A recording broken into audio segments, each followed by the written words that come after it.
Good morning, everybody. Welcome to US History. Based on the video that you guys just watched, you know that the lesson that we are going to be moving into is the Great Depression, this time period after World War I, after the Roaring Twenties. So we're going to be going back almost 100 years to explore the most challenging time that Americans ever experienced in the United States, the Great Depression. But what I want to get into in today's lesson is what exactly caused this huge economic crash. So I want to break it down for you.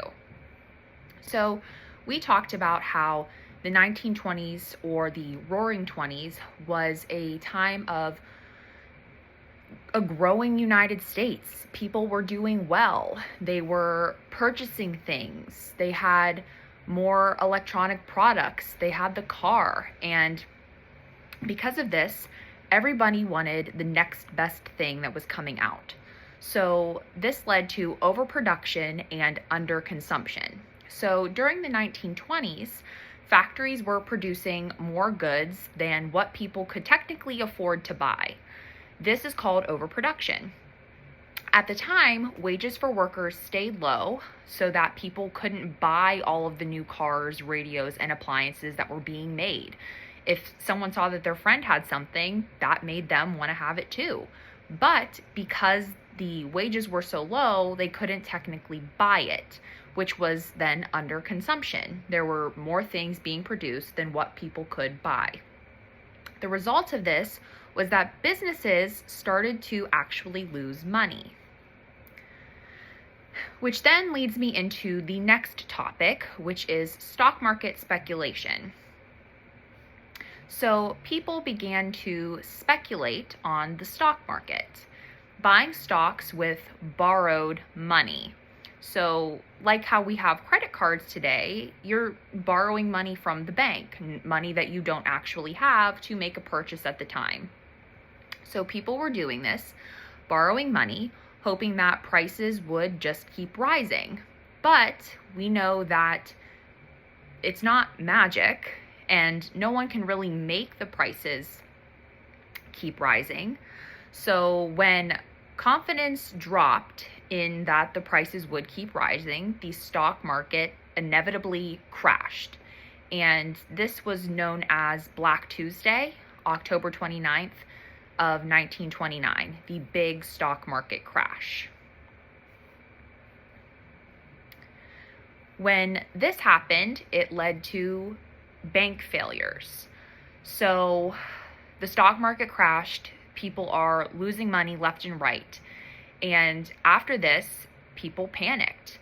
They rushed to withdraw their money from the banks, but the banks didn't have all of this money to hand out to them. So thousands of banks failed. It was wiping out people's life savings, all of their money that they've been saving from working from the time that they were able to, gone. And without banks, the businesses could not get loans, and the economy was slowing down even more.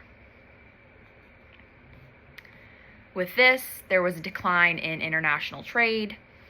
The US passed high tariffs to protect American industries, but that ended up backfiring because other countries raised their tariffs too.